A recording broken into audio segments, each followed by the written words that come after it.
Today's topic is the pillars of education. Okay, now to start, let's take a look at how these all came about. There were two education reports that were commissioned by the United Nations Educational, Scientific, and Cultural Organization, or UNESCO, and these were Learning to Be, otherwise known as the Fowry Report in 1972, and Learning, the Treasure Within, otherwise known as the Delors Report in 1996. These two reports were efforts to answer the challenges of the 21st century education. They were also geared towards sustainable development education, holistic education, and taking a look at education as a lifelong process. Alright, so ito pong dalawang reports ang naging produkto ng effort ng UNESCO or United Nations Educational, Scientific, and Cultural Organization para po masagot ang mga challenges na kinakaharap ng 21st century education natin para din sa holistic education at dahil din sa view nila that learning is a lifelong process. Now, out of these two, it was the Delors Report, the one that's titled Learning, the Treasure Within, which gave us the pillars of education or the pillars of learning. Okay, so we know this as the 4 pillars for SDE or for Sustainable Development Education.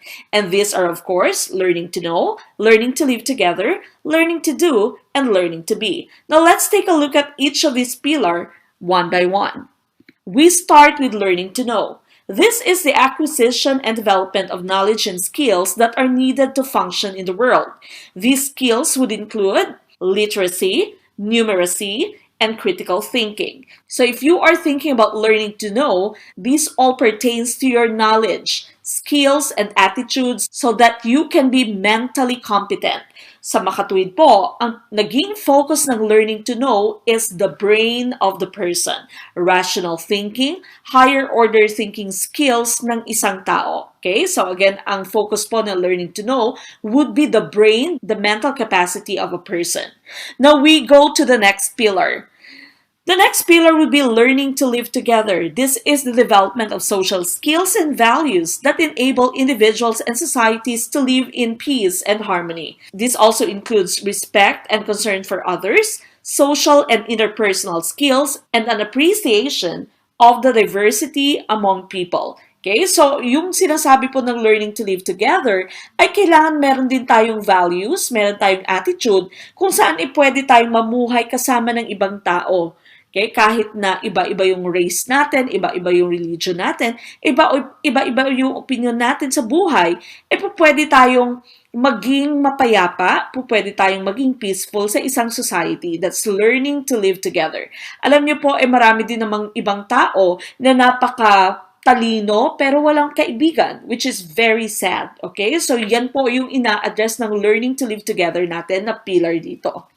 Now we go to the third one, which is learning to do. This means the acquisition of skills that would enable individuals to effectively participate in the global economy and society. These include skills that are often linked to occupational success, such as vocational and technical skills, apprenticeships, and leadership and management competencies.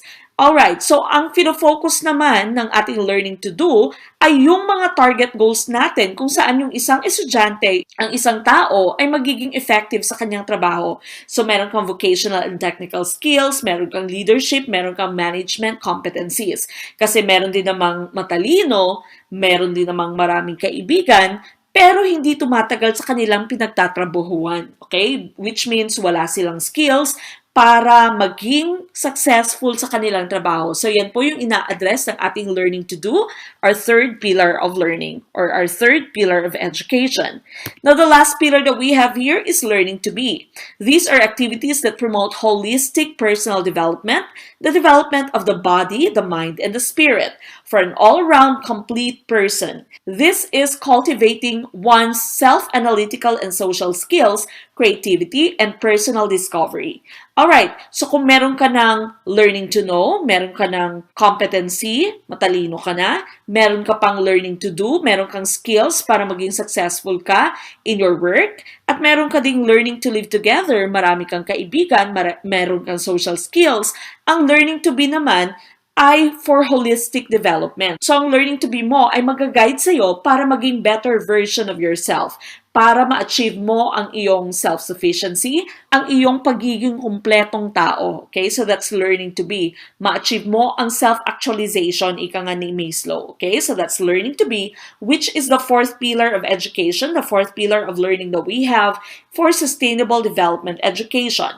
So if we are going to summarize all these, we have learning to know, learning to live together, learning to do, learning to be. So again, these are all for holistic education, and this is pertaining to learning as a lifelong process. Pwede pong pag-iba-ibahin natin ang kanilang pagkakasunod. Hindi po sinasabing stricto talaga na the first learning or the first pillar will be learning to know at dapat meron ka munang learning to know para magkaroon ka ng learning to live together. Hindi po ganyan. Pwede po silang i-rumble, pwede po silang ibahin yung sequence.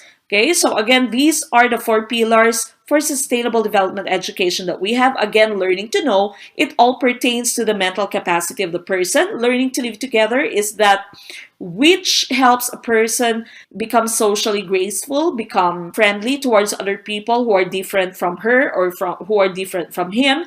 Learning to do is so that a person becomes successful at work, and learning to be is going to help a person become holistic. It's going to help a person develop his personality and so that he can achieve his self-actualization.